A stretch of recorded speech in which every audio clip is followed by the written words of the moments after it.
Howdy kids, it's me, Bob Harris, Senior Editor here at FootballDiehards.com, the website you love to come to for your fantasy football information. I'm fixing to head off to Nashville early Thursday for the NFL Draft. It will be live, prime time, Thursday, Friday nights with the third day on Saturday. The draft itself will be held in downtown Nashville, where Broadway, kind of the main drag of Nashville, lined with honky-tonks and other local establishments, kind of intersects with the Cumberland River. The backdrop for the NFL draft stage will be the Nissan Stadium where the Titans play. So pretty cool location. I'll be broadcasting live from Thursday and Friday from the Bridgestone Center, which is about 2-3 blocks up Broadway. Saturday, I'll be at Margaritaville, which is about a block and a half from the stage. Basically, they've set up Broadway to be a big street party for the NFL Draft. It should be a blast. You can listen to Football Diehards, myself, Mike Dempsey, along with a large crew of serious people like Jeff Mans, John Hansen, Jeff Ratcliffe, Howard Bender. Torrey Holt's going to be there, former NFL wide receiver. The guys from Fantasy Insiders, the Roster Watch guys also will be there. And our good friend Lisa Ann will join us Saturday at Margaritaville. If you want to come down, that's a live event open to the public. So head on down there. It's Thursday and Friday, 6 p.m. to 12 p.m. Eastern, live on Sirius XM Fantasy Sports Radio, Sirius 210 XM87, from the Fantasy Football Command Center, they're calling it, at Bridgestone Center. And then Saturday from 12 Eastern to 5 p.m. Eastern, the NFL Fantasy Football NFL Draft Party from Margaritaville. So hope I can see you there. Would love to see you. Of course, there's tons of content on the site. A lot of it focused on John Laub. You'll have his top prospects, his under-the-radar prospects. His mock drafts are available for review, including a nice industry mock draft. We'll have the Football Diehards email Cadillac. We'll be working with the draft tracker, our own draft tracker throughout the draft. It'll keep you up to date on a pick-by-pick basis. We'll also have keep an eye on the news and views section of the site, where we'll have, we'll have some commentary on the skill players that go. And I'll probably be trying to do some live video coverage, or at least some video coverage from the broadcast, the Sirius broadcast, especially on Saturday. The live stuff could be a lot of fun. So watch for that as well. And what are we watching for in general? I mean, there's a lot going on. The big story, of course, is the Arizona Cardinals, who have the first pick overall. What are they going to do? The Kyler Murray drama has intensified if you haven't been following along. It all started when they hired Cliff Kingsbury, the Texas Tech coach, bringing his air raid offense, a scheme well suited to Kyler Murray's talents. Remember Kingsbury, when he was fixing to play Murray at Oklahoma last season, basically said, if I was an NFL coach and I had the first overall pick in the draft, I'd take Kyler Murray. So here we are. The news, as I'm recording this early Wednesday, is a little bit mixed, though. It seems to be the Murray story is kind of maybe diminishing. The prospects of him actually ending up in Arizona, there's some thoughts it's diminishing. Look, we won't know until they make the pick. But a lot could go on. They have Josh Rosen. They would need to move him. There's a lot of teams that have needs at quarterback heading into this draft, and there's some pretty good quarterbacks, right, that are going to be available in this one. I think in general speaking, though, the teams to watch are Arizona and Oakland, who has the fourth pick overall. What if Kyler Murray doesn't go right off the bat? Would Oakland jump up and get him and just really throw an entire wrench in the works? That would be a very interesting thing. Beyond Murray, you have Dwayne Haskins, a guy that is big, 6'3", 231, played at Ohio State. Not very experienced, but clearly a great prospect. I like Will Greer an awful lot, the West Virginia quarterback. Seems to be a good-looking kid with a lot of skills. Brett Ripien, another guy. Ryan Finley is a guy you're going to hear a lot about. Drew Lock is one of the favorites from Missouri. Seems to be kind of a chalky pick, but we'll see where that winds up. And Emil Cadlick's favorite, Tyree Jackson, the 6'7", 250-pounder out of Buffalo. I think it's interesting to see where these guys will go. There's some clear paths and some less clear paths to workload, right? So the Giants and Washington appear to have the clearest, or at least shortest, paths to starting jobs, with Eli Manning nearing the end of his career in New York, and the Redskins looking to cobble together something with their current depth chart headed by Case Keenum. Remember, Colt McCoy's coming off his third procedure on a broken leg he suffered late last season, while replacing Alex Smith, who is unlikely to play. He's had a lot of infection issues with his fractured lower leg, and the expectation is he won't play. So they could be interesting landing spots for quarterbacks, or Josh Rosen if the Kyler Murray, Cardinals go ahead and pick Kyler Murray.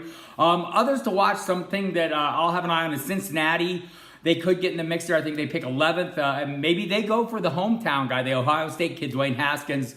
with the new offensive minded coach, Zach Taylor taking over, and Andy Dalton fairly well, getting up there in years. So beyond that, the Chargers, the Broncos, and yes, the New England Patriots all have some needs coming down the road, and maybe they'll establish themselves in that regard. Running back, we all know the drill here. Look, there seems to be one guy, Alabama's Josh Jacobs, the 5'10", 220-pound powerhouse, very well-rounded back, a lot of skills, able to catch the ball. He's viewed as a first-day prospect, and the reporting in the wake of Marshawn Lynch's retirement Wednesday, it has also, just adds to the growing body of evidence that the Raiders are very interested at some point in round one. They have a couple later picks to go with that 4th pick overall. A lot of talk the Raiders are going to shake this thing up. So watch that early portion of the draft. Could be some wild things going on, but at some point expect them to get Josh Jacobs or somebody to get him in the first round. Beyond that, it seems like a handful of players. We have David Montgomery from Iowa State, Jacobs' Alabama teammate Damian Harris, Miles Sanders from Penn State, the guy who replaced Saquon Barkley, Darrell Henderson from Memphis, Alexander Madison, a guy my friend Matt Wallman really likes from Boise State, Elijah Holyfield, who was very slow but is a very good pass blocker, very productive at Georgia. A couple guys we talked to on the Football Diehards, Mike Dempsey and myself, Justice Hill and Travion Williams, Oklahoma State and Texas A&M respectively. Maybe get in the mix a little bit. And keep an eye on James Williams from Washington State, a smaller guy, 5'9", 197. My friend John Sheps, at Coach Sheps, Chepps on Twitter, swears this is a James White plus kind of prospect, so guy to watch. And also, some guys coming off injuries, Rodney Anderson from Oklahoma, and Bryce Love from Stanford. Will they get drafted? It's hard to say. But expect most of the picks to be second or third day picks even. And some of these guys, even, some of the higher profile guys, if they end up being undrafted free agents, don't be horribly shocked, right? And according to Philip Lindsay, don't think they can't get something done at the pro level, because they can. So that's a potential wide receiver, a lot of guys that people really like. I'll scroll through some of the names here that I like an awful lot. Hakeem Butler, a guy that Matt Wallman loves, is pretty polarizing, and he's pretty angry about it if you check his Twitter. Not a big fan of the draft analyst, but at 6'5", 227 pounds, Iowa State product, big body, capable of playing multiple slots, the split out wide, X, Y. He can play the slot as well. And Matt also likes Miles Boykin from Notre Dame. You wonder if the big receiver, he's 6'4", 220, a good, well-rounded skill set. But the guys that everyone's talking about, Marquise Brown, A.J. Brown, Marquise Brown from Oklahoma, played with Kyler Murray, smaller guy, 166 pounds, tons of speed, seems like a great slot guy. You'll have to think Tampa Bay, Bruce Arians knows what to do with that kind of guy. He's got some bigger receivers, maybe Philadelphia, where they know how to use Deshaun Jackson, who they have, but maybe they need the next Deshaun Jackson. So a lot of possibilities for Marquise Brown. He's coming off a Liz Frank injury, but all the teams seem to be fine with him medically. DK Metcalf is the guy everyone talked about at the Combine. 6'3", 228-pounder, no body fat, just heavily muscled. Ended up running a 4.3. So size and speed, but there's some question about his ability to run the full route tree. There's some questions about his agility, didn't do well in some of the agility drills. So of interesting. His teammate from Ole Miss, A.J. Brown, seems to be a guy that a lot of people love, very well-rounded. Maybe he ends up playing in the slot. Matt Wallman compares him to Anquan Bolden. So 6 foot, 226, not a small guy, can get a lot done. Deebo Samuel's a guy I like out of South Carolina. Very versatile prospect, a guy that can come in and do a lot of different things, whether it's as a return man, as a receiver, multiple spots. I think San Francisco could use a guy like him. N'Keal Harry is another one of the top guys everyone's talking about. Arizona State, 6'2", 228, another one of these really beast, well-built, heavily muscled guys. Got decent speed, 4.5 speed.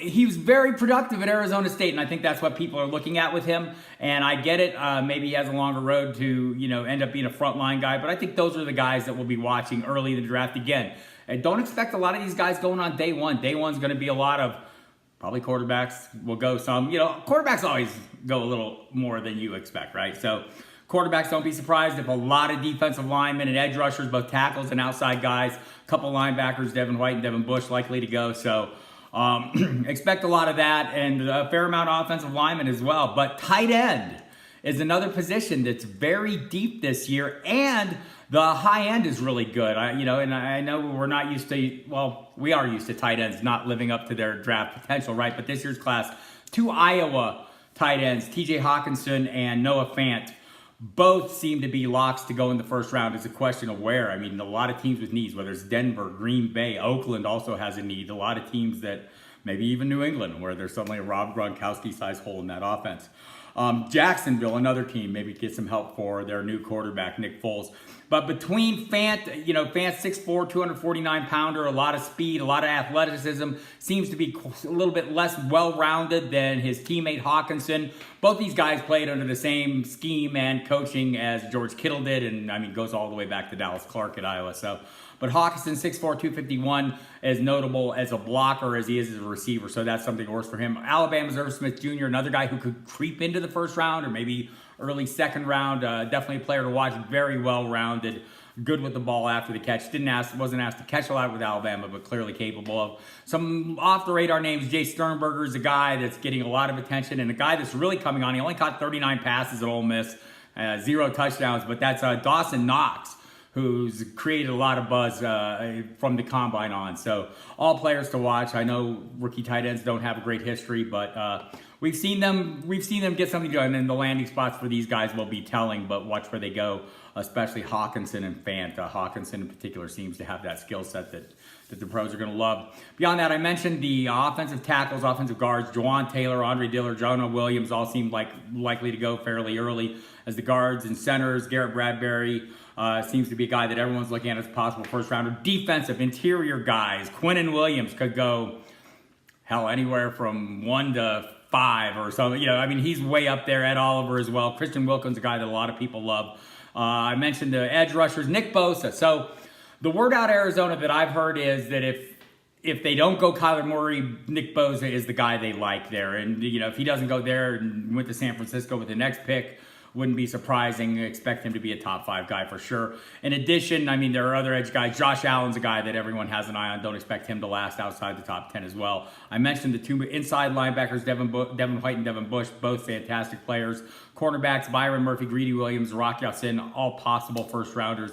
Safeties, Jonathan Abram, Taylor Rapp, Darryl Savage, they'll all go too. So there you have it. We've got a lot going on. There's going to be a lot to come. Again, watch the skilled players. It's going to be a heavy day 2, heavy day 3 presence for the skilled players.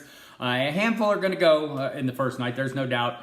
And the quarterback intrigue is going to be what we're all watching. What will the Arizona Cardinals do? Are they going to go Kyler Murray? Are they going to sell out? If you're the GM Steve Keim and you missed on your 2 biggest jobs last year, you traded up in the first round to get Josh Rosen, you hired a coach that only made it, that was one and done. So, coming into this year, a lot of pressure on him to make the right decision, and we'll find out what it is, and we'll find out what Josh Rosen's future is and what all these teams are doing and some of these great prospects are doing over the next 3 days. So tune in to SiriusXM Fantasy Sports Radio. Get your computer set on footballdiehards.com. We'll have you covered. I'm Bob Harris. Talk to you after the draft.